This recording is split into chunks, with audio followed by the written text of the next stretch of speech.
Alhamdulillahirabbil alamin, asyhadu an la ilaha illallah wa asyhadu anna Muhammadan abduhu wa rasuluh. Allahumma shalli ala Muhammad wa ala ali Muhammad. Yang kita hormati bersama guru-guru kita di SMP Negeri 2 Tulaan, yang kita hormati segenap tenaga kependidikan SMP Negeri 2 Tulaan, serta yang saya banggakan siswa-siswi kelas 7, 8, dan 9 SMP Negeri 2 Tulaan. Alhamdulillah pada hari ini, hari Kamis tanggal 20 Oktober tahun 2022, kita segenap warga SMP Negeri 2 Tulaan pas pada tengah siang, tepatnya jam 12 saat ini, kita adakan apel. Anak-anakku yang saya banggakan, kenapa saat ini diapelkan? Yang pertama,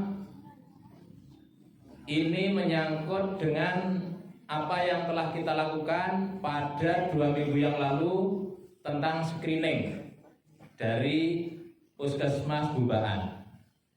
Kemudian yang kedua adalah pada saat ini kita akan membagikan sisipan hasil penilaian tengah semester pada semester 1 tahun ini. Kemudian yang ketiga, pada saat ini bertepatan dengan Pekan Hari Santri Nasional. Nah, untuk itu pada kesempatan ini bersamaan dengan momentum 3 hal itu, maka pada saat ini kita akan meluncing tentang pendidikan anti korupsi. Dan ini mengacu pada Peraturan Bupati nomor 94 tahun 2019, bahwa kita SMP maupun SD itu harus melakukan pendidikan anti korupsi. Maka pada kesempatan ini saya launching kegiatan itu, namun sebelumnya perlu saya sampaikan beberapa hal. Yang pertama, dari screening 2 minggu yang lalu didapatkan beberapa catatan. Ada beberapa anak yang memang perlu tindak lanjut terkait dengan kondisi kesehatannya. Ada yang jarak pandangnya ternyata bermasalah, maka dalam hal ini juga harus ditindaklanjuti oleh sekolah. Posisi yang bersangkutan harus diposisikan pada jarak pandang yang terbaik baginya. Maka dalam hal ini mohon yang kemarin memperoleh pengarahan langsung dari pihak kesehatan untuk menaati itu, mengambil tempat duduk yang terbaik bagi yang bersangkutan. Kemudian bagi yang tidak ada rekomendasi terkait dengan hal itu juga mohon untuk sedikit mengalah. Karena kemarin ada yang jarak pandang 1 meter saja bermasalah. Nah, coba kita bayangkan, jarak 1 meter bermasalah. Berarti kan selama ini mengikuti pelajaran tidak jelas sama sekali untuk membaca bacaan. Nah, untuk ini mohon bagi yang tidak ada catatan yang normal untuk memberi kesempatan kepada saudara kita yang dalam hal kesehatannya masih sedang bermasalah. Kemudian yang kedua, terkait dengan kebersihan tubuh. Mohon, karena kalian adalah sudah remaja, mohon bisa menjaga kebersihan tubuh, mulai dari telinganya, kemudian yang lain-lainnya, karena harus sudah saatnya kalian sudah bisa merawat diri kalian. Kemudian kemarin saya tanya, kira-kira apa sebabnya kalau yang jarak pandang macam-macam? Ada salah satu sebabnya adalah radiasi HP. Untuk ini saya juga perlu menyampaikan kepada kalian, usia belia itu cenderung kalau melihat adalah dekat. Kalau melihat jarak dekat. Beda dengan yang sudah tua-tua seperti Pak Samsu, itu kalau melihat jelasnya kalau jauh. Ya. Sehingga kalau Pak Samsu melihat itu barangkali perlu 50 cm lebih untuk bisa melihat bacaan di HP. Tapi sebaliknya kalian itu kecenderungannya adalah dekat. Untuk itulah radiasi HP untuk usia kalian itu cukup kuat. Makanya saran saya, jangan kalian mengikuti selera untuk berlama-lama dengan HP. Kalian harus bisa mengatur diri supaya tidak berlama-lama dengan HP. Jangan malah terlalu kecanduan dengan HP. Radiasi ke mata itu sangat berpengaruh terhadap fungsi mata. Itu ya. Terus yang ketiga terkait dengan kesehatan juga. Kalian itu juga harus menjaga atau memastikan yang kalian konsumsi, yang kalian makan itu sehat, berdampak baik pada tubuh, minimal tidak berdampak merugikan bagi tubuh kalian.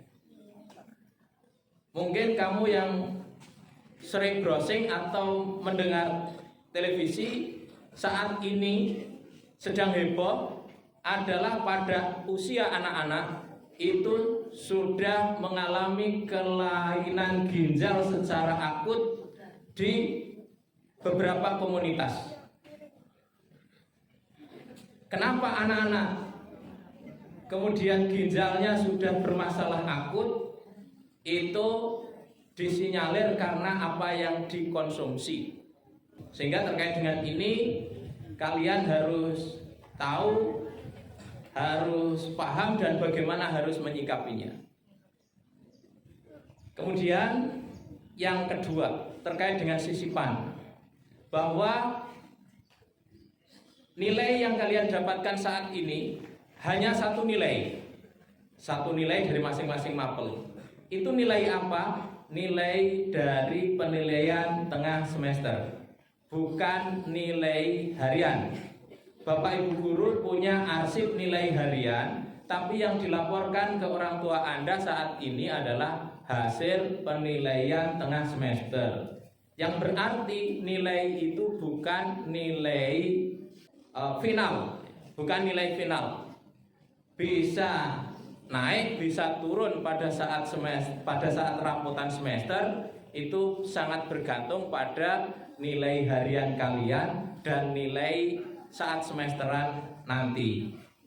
Untuk ini sekolah, karena memang dalam belajar itu juga harus menggunakan berbagai fasilitas, termasuk kalian juga tidak ketinggalan teknologi, maka kita mengambil sikap pada saat PTS kemarin menggunakan online, dan kemungkinan pada semesteran depan bisa jadi juga online. Tetapi pada saat ulangan harian itu kemungkinan besar Bapak Ibu guru menggunakan cara manual.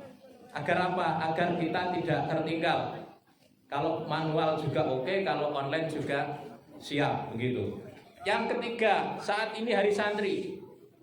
Maksudnya hari santrinya besok Sabtu itu tanggal 22 Oktober. Tapi saat ini pemerintah daerah menggerakkan satu pekan ini adalah dalam rangka hari santri, dan kita juga melakukan hal itu. Apa pelajaran yang ingin kita petik?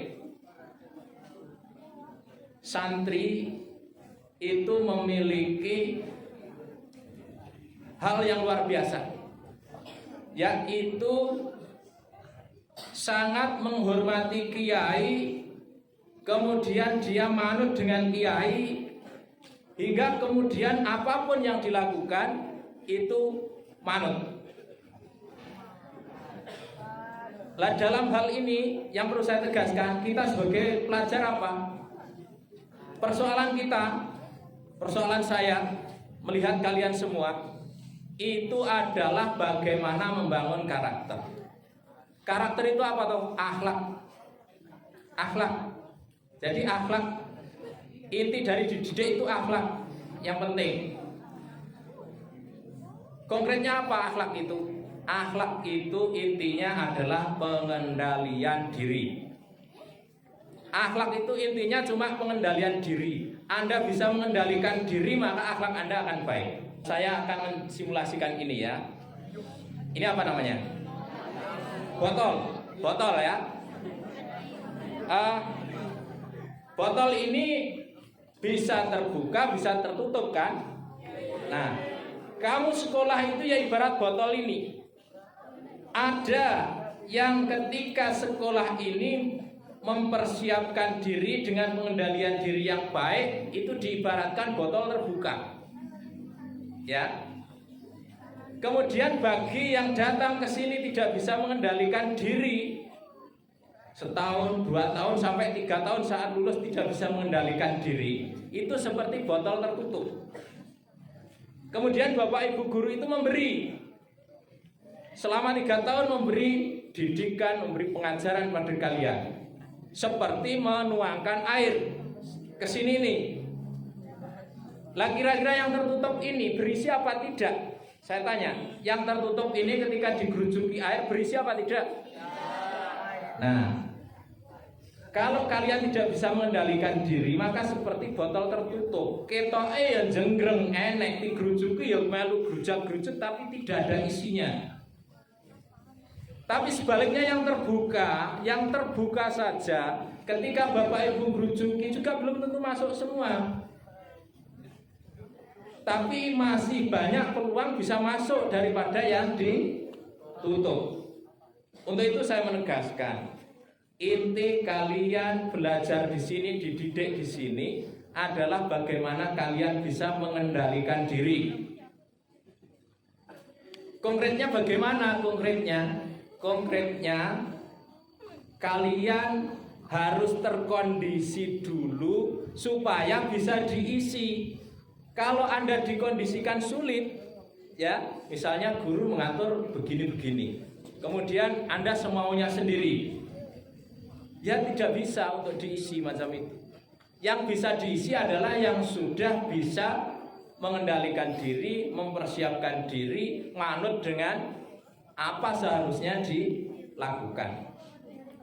Maka dalam hal ini, karena esensi dari akhlak itu adalah pengendalian diri, maka saya harapkan kalian juga bisa mengendalikan diri. Untuk ini kepada Bapak Ibu guru ke depan, biar energi kita tidak banyak terbuang untuk mengkondisikan diri, maka anak-anak yang diberi itu ya yang bisa mengendalikan diri.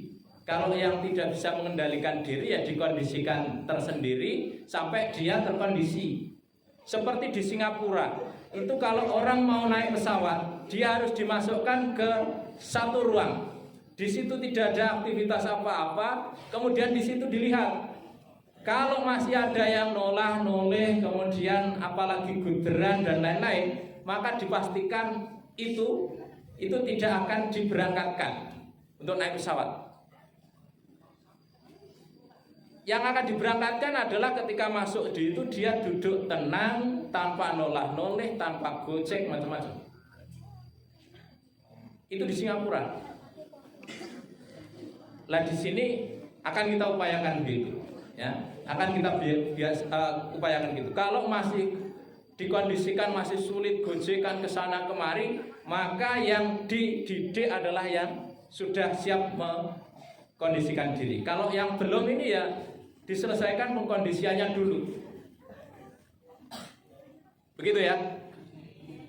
Karena didik itu yang sulit adalah mengendalikan diri. Semua persoalan berawal dari sulit dikendalikan, ya. Sehingga ini program kita ke depan adalah ini. Nah, pada kesempatan ini, mumpung hal ini adalah saya prologi, dan saat ini kita akan meluncing program